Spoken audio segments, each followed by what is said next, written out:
আমরা চাই না দেশে সন্ত্রাস থাকুক, আমরা চাই না দখলদারি থাকুক। আমি সবাইকে বলবো, যেখানে যেই গুন্ডা, যেখানে যে চাঁদাবাজ গুন্ডামি করার জন্য, চাঁদা নেওয়ার জন্য যাবে, ওকে খাম্বায় বেঁধে রাখবেন। সবাই খাম্বায় বেঁধে রাখবেন, আমাদেরকে খবর দিবেন। আশেপাশে মাদ্রাসা থাকলে মাদ্রাসার ছাত্রদেরকে বলবেন, যেখানে চাঁদাবাজ চলে আসছে, আমি মাদ্রাসার ছাত্রদেরকে বলবো, বাঁশের লাঠি দিয়ে ওদের ঠ্যাঙ্গে গুঁড়ে করে বলবো। বাংলাদেশের কোনো চাঁদাবাজ দেখতে চাই না, কোনো চাঁদাবাজ বাংলাদেশে থাকবে না। দেশের এই পর্যায়ে দেশ এবং জাতির উদ্দেশ্যে, গাজীপুরবাসীর উদ্দেশ্যে অত্যন্ত গুরুত্বপূর্ণ ভাষণ উপস্থাপন করবেন ইসলামী আন্দোলন বাংলাদেশের কেন্দ্রীয় সিনিয়র নায়েবে আমির, এদেশের লক্ষ কোটি শ্রমিক, যুবক, শ্রমিক, ছাত্রের হৃদয়ের স্পন্দন, দুর্নীতি এবং বৈষম্যের বিরুদ্ধে প্রচন্ড দ্রোহ, বিগত স্বৈরাচার পতন আন্দোলনের অন্যতম সিপাহসালার আপুসীন মজলুম জনতা শাহেখে চরমনাই মুফতি সৈয়দ মোহাম্মদ ফয়জুল করিম কাসেমী। আসসালামু আলাইকুম ওয়া রাহমাতুল্লাহি ওয়া বারাকাতুহু।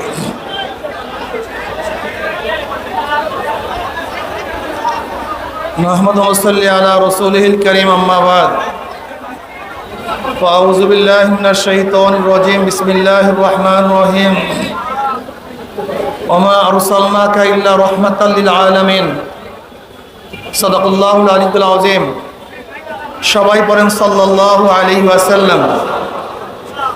ইসলামী আন্দোলন বাংলাদেশ গাজীপুর জেলা ও মহানগর শাখা কর্তৃক আয়োজিত আজকে এই গণ সম্মেলনের সম্মানিত সভাপতি, কেন্দ্রীয় নেতৃবৃন্দ, সকল স্তরের জনমান ভাইয়েরা আমার, আল্লাহ পাকের শুকর, আল্লাহ পাক রব্বুল আলামিন আপনাকে আমাকে দামি এক মজলিসে, দামি এক উদ্দেশ্যকে নিয়ে সামনে এখানে আসার তৌফিক দান করছেন। এর জন্য শুকরিয়া আদান আমরা সবাই বলি আলহামদুলিল্লাহ। ইসলামী আন্দোলন বাংলাদেশ কি ও কেন, এই সম্পর্কে কম বেশি আমরা সবাই জানি। ইসলামী আন্দোলন বাংলাদেশ বিশ্বাস করে শুধু দেশ, দল এবং নেতা পরিবর্তনের মাধ্যমেই মানুষের শান্তি আসতে পারে না, মুক্তি আসতে পারে না। তারা বলেন এদেশ বারবার পরিবর্তন হয়েছে।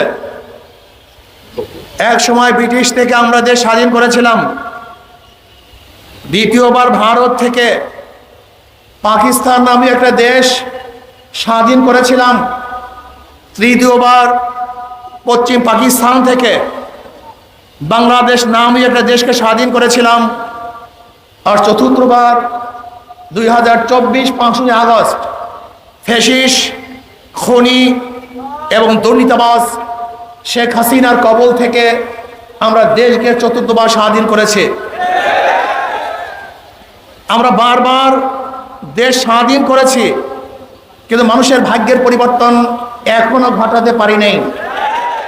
আমরা এদেশে আইয়ুব খানের শাসন দেখেছি, আমরা দেখেছি শেখ সাহেবের শাসন, আমরা দেখেছি জিয়াউর রহমান সাহেবের শাসন, আমরা দেখেছি সত্তার সাহেবের শাসন, আমরা দেখেছি এরশাদ সাহেবের শাসন, আমরা দেখেছি খালেদা জিয়ার শাসন, আর শেখ হাসিনার শাসন তো আমরা দেখছি, উৎখাত করেছি, বারবার নেতার পরিবর্তন করেছি, কিন্তু জনগণের এখনো ভাগ্যের পরিবর্তন হয় নাই।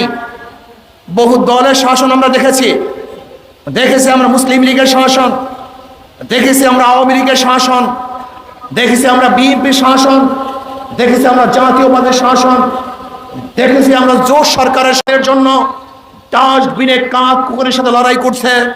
আজকে আমরা দেখছি বাংলাদেশের মানুষ আশরাফুল মাখলুকাত খোলা আকাশে নিচে শুয়ে আছে। আজকে আমরা দেখছি হাজারো মানুষ চিকিৎসার অভাবে ধুকে ধুকে মরছে। আজকে আমরা দেখছি হাজারো বিধবা ক্ষুধার তাড়নায় যন্ত্রণা ভোগ করছে। আজকে আমরা দেখছি হাজারো মিসকিন, হাজারো এতিম, হাজারো শিশু তারা ক্ষুধার্ত অবস্থায় ঘুমাচ্ছে, হাজারো মানুষ শান্তি নাই, মুক্তি নাই, তাদের পেটে খাদ্য নাই, তাদের শরীরের মধ্যে বস্ত্র নাই, তাদের উপরে কোনো ছায়া নাই, তারা আজকে শিক্ষিত হতে পারছে না। যদি বাংলাদেশের মানুষ শুধু দল এবং দেশ এবং নেতা পরিবর্তনের মাধ্যমেই শান্তি পেত, তাহলে এই মানুষগুলো আজকে কষ্ট করতো না। কিন্তু কেন কষ্ট করতেছে? কারণটা কোথাও? আজকে হাজারো মেধাবী রিক্সাওয়ালা, শ্রমিক, কুলি, মজদুরের সন্তান মেধাবী, কিন্তু তারা ক্যামব্রিজ, অক্সফোর্ডে, হার্ভার্ডে, বড় বড় ইউনিভার্সিটিগুলিতে, রিয়াদ ইউনিভার্সিটিতে পড়তে পারছে না। কারণটা কোথায়? এর কারণটা কি? আজকে হাজারো মিসকিন, হাজারো বিধবা, তারা ক্ষুধার চালনায় অজরে পানি, চোখের পানি ঝরাচ্ছে, কিন্তু তাদের মুখের মধ্যে খানা তুলে দেওয়ার মতো কোনো ব্যক্তি আমরা দেখছি না। আজকে হাজারো নির্দোষ আসামিরা কোর্টের মধ্যে ঘুরছে সুবিচার পাওয়ার জন্য, ন্যায্য বিচার পাওয়ার জন্য, কিন্তু ন্যায্য বিচারের অভাবে হাজারো মাজলুম আজকে জেলখানায় ধুকে ধুকে মরছে, ফাঁসিতে ঝুলছে, কিন্তু তাদের পাশে আমরা দাঁড়াতে কেন পারছি না? এর কারণটা কোথায়? আজকে 92% মুসলমানদের দেশে মুসলমানরা বুক ফুলিয়ে কথা বলতে পারছে না। আজকে মুসলমানদের দেশে দাড়ি রেখে হাজারো জায়গায় চাকরি হয় না। আজকে মুসলমানদের দেশে হাজারো জায়গায় টুপি পরে চাকরি করতে পারছে না। আজকে হাজারো আমার মা এবং বোনেরা বোরখা পরার কারণে তাদের চাকরি হচ্ছে না। আজকে হাজারো মুসলমানেরা দাড়ি এবং টুপি রাখার কারণে ইউনিভার্সিটির মধ্যে ভর্তি করতে পারছে না। দেখতে হবে, বুঝতে হবে, আজকে জালেমরা ইসলামী ফুবিয়ার নামে ইসলামকে ধ্বংস করার চক্রান্ত করতেছে। এটা আমরা বাংলাদেশের মানুষ মানতে পারি না। আমার যুবক বাবারা, আমার যুবক বাবারা, তোমরা কি দেখেছো? এই 5ই আগস্টের পরে যে বৈষম্য বিরোধী আন্দোলন করেছিলাম, সংগ্রাম করেছিলাম, মানুষকে মুক্তি দেব, মানুষের কল্যাণ করব, সেই সমস্ত নির্যাতিত মানুষের মুখের মধ্যে হাসি ফুটাবো, যারা ক্ষুধার্ত তাদের ক্ষুধা নিবারণ করব, যারা বস্ত্রহীন তাদের বস্ত্রের ব্যবস্থা করব, যারা গৃহহীন তাদেরকে গৃহের ব্যবস্থা করব, যারা অসুস্থ অবস্থায় চিকিৎসাবিহীন ধুকে ধুকে মরছে তাদের সুচিকিৎসার ব্যবস্থা করব। কিন্তু আমরা কি দেখলাম? আবারও লুট, আবারও দখলদারি, আবারও চাঁদাবাজি, আবারও গুন্ডামি, আবারও বদমাশি।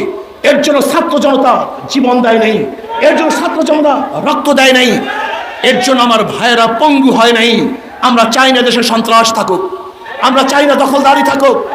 আমি সবাইকে বলবো, যেখানে যেই গুন্ডা, যেখানে যে চাঁদাবাজ গুন্ডামি করার জন্য, চাঁদা নেওয়ার জন্য যাবে, ওকে খাম্বায় বেঁধে রাখবেন, সবাই খাম্বায় বেঁধে রাখবেন, আমাদেরকে খবর দিবেন। আশেপাশে মাদ্রাসা থাকলে মাদ্রাসার ছাত্রদেরকে বলবেন, যেখানে চাঁদাবাজ চলে আসছে, আমি মাদ্রাসার ছাত্রদেরকে বলবো, বাঁশের লাঠি দিয়ে ওদের ঠ্যাঙ্গে গুঁড়ো করে দেবো। বাংলাদেশের কোনো চাঁদাবাজ দেখতে চাই না, কোনো চাঁদাবাজ বাংলাদেশে থাকবে না। আজকে মাদ্রাসার ছেলেরা, তোমরা মুজাহিদ, তোমরা সাহসী, তোমাদের বুকের মধ্যে কলিজার মধ্যে ঈমান লালন করো, তোমরা নির্ভীক, তোমরা কাকে ভয় করবা? মুসলমান মুমিন একমাত্র আল্লাহ ব্যতীত কাউকে ভয় করে না। একমাত্র মুমিন ভয় করে কাকে? ওয়ালা তাখশাউন নাস ওয়াখশাউনি। আমরা কাউকে ভয় করি না, একমাত্র ভয় করি কাকে? ইসলাম যদি ক্ষমতায় চলে আসে কি হবে? সবার মধ্যে সাম্যতা সৃষ্টি হয়ে যাবে, সবার অধিকার ফিরে পাবে। মুসলমান, হিন্দু, বৌদ্ধ, খ্রিস্টান, বাংলাদেশের কুলি, তাঁতি, মজুর, জেলে, মেতর, ঋষি, কামার, শ্রমিক, মজদুর, প্রত্যেকটা মানুষ, পুরুষ হোক মহিলা হোক, তাদের অধিকারকে ফিরিয়ে দেব এবং দেওয়ার মতো একমাত্র নীতি আদর্শ হলো ইসলাম। ইসলামের বাহিরে দ্বিতীয় কোনো নীতি আদর্শ মানুষকে কল্যাণ করতে পারে না। আমি আমার জ্ঞানী ভাইদেরকে বলবো, তবে ইসলামকে বাদ দিয়ে এই 53 বছর পর্যন্ত গণতন্ত্রবাদ, সমাজতন্ত্রবাদ, গণতন্ত্রবাদ, জাতীয়তাবাদ আর ধর্মনিরপেক্ষতাবাদের মাধ্যমে মানুষকে বারবার মিথ্যা শ্বাস দিয়েছ, মানুষকে বারবার মিথ্যা কমন করেছ যে এই নীতি আদর্শের মধ্যে মানুষের শান্তি। কিন্তু আমরা কি দেখলাম? এই 53 বছরের মধ্যে গণতন্ত্রবাদ, সমাজতন্ত্রবাদ, জাতীয়তাবাদ আর ধর্মনিরপেক্ষতাবাদ মানুষের শান্তি দিতে পারে নাই। আমরা দেখেছি সোনার বাংলা, আমরা দেখেছি নতুন বাংলা, আমরা দেখেছি সবুজ বাংলা, আমরা দেখেছি ডিজিটাল বাংলা, এবার দেখবো ইসলামী বাংলা ইনশাআল্লাহ। ডিজিটাল বাংলা মানুষকে শান্তি দিতে পারে নাই, নতুন বাংলায় মানুষকে শান্তি দিতে পারে নাই, সবুজ বাংলায় মানুষকে শান্তি দিতে পারে নাই। আসো এবার সম্মিলিতভাবে ইসলামী বাংলা করব, যেই বাংলায় প্রত্যেকটা মানুষের অধিকারকে ফিরিয়ে দিবে, সমস্ত মানুষ শান্তি ভোগ করতে পারবে ইনশাআল্লাহ। আমি হিন্দু ভাইদেরকে বলবো, সামনে দুর্গাপূজা চলে আসছে, আর উদ্যমের সাথে আর আনন্দের সাথে দুর্গাপূজা পালন করবেন।